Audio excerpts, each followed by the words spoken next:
сабағымызда бірігіп алып тіршіліктен жұмыла көтерген жүк жеңілдерінде сабақтарымызға сәттілік тілеймін.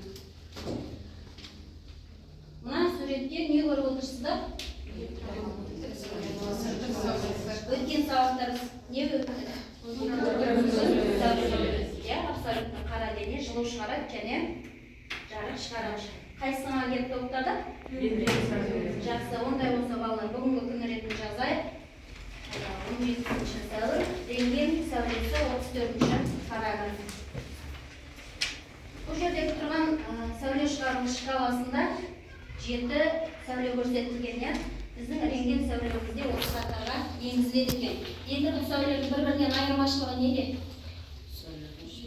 Жиілігінде және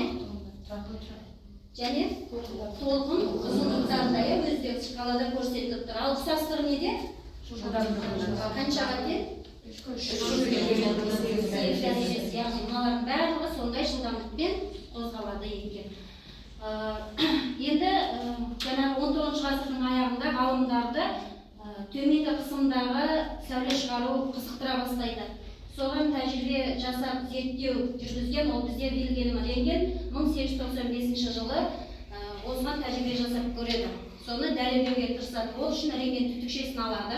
Сол жердегі катод сәулелерді жоғары кернеуге дейін қыздырған кезде ол жерде белгісіз бір сәуле шығатындығын байқаған. Сол сәулені X сәулесі деп атайды.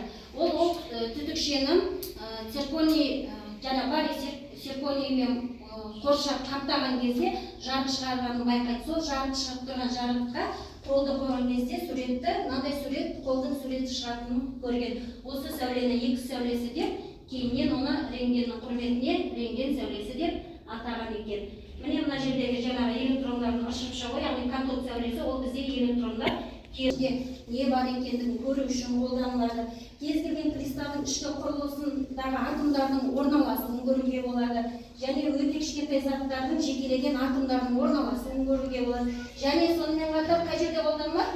Медицинада қолданылады екен. Соған қысқаша мынандай бейнеролик. Жолында тек медицинада ғана емес, басқа да салада кеңінен қолданып жүр. Жетілген үлгілерде шықты.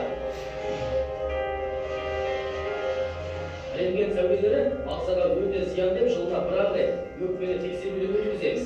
Дегенмен құрылғыдан бөлінетін сәуле ағзамызға әрқалай әсер етеді. Мысалға, ішқұрылысымызды аппарат арқылы тексерістен өткізген соң 3 жыл көлемінде рентгенге түсуге болмайды. Ал кеуде тұсымыздағы зиянды сәулелер 10 күн көлемінде тарқамайды. Қол аяғымыздағы радиация бір күннен соң жоқ болып кетеді. Рентген суретке қарап, науқастың диагнозын тек дәрігерлер ғана анықтай алады. Егер де кеудеден игеріп алатын болса, еш қиындығы жоқ. Мысалы, мына қол сүйек бүтін.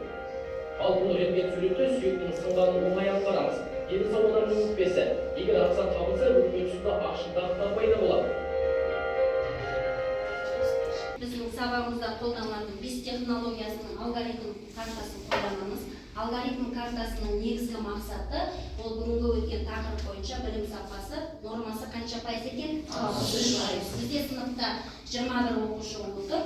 Сол оқушылардың қаншасы шығу керек екен? 13 оқушысы шығу керек екен. Бұндай болса, сіздерге сәттілік. Карталарымыздың екінші жағын қарасаңыздар, сол жерлерде есептер берілген. Сол есептердің бірінші жаңағы төменгіші ТКШ, АКШ, ЖКШ деп тұр. Бірінші, екінші қосымшаның есебін шығаруды бастаймыз. Ал сәттілік.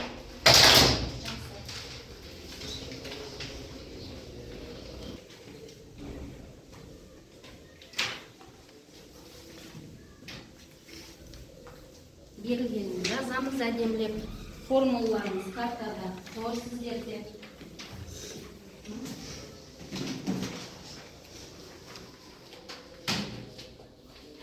Берілген жазылады.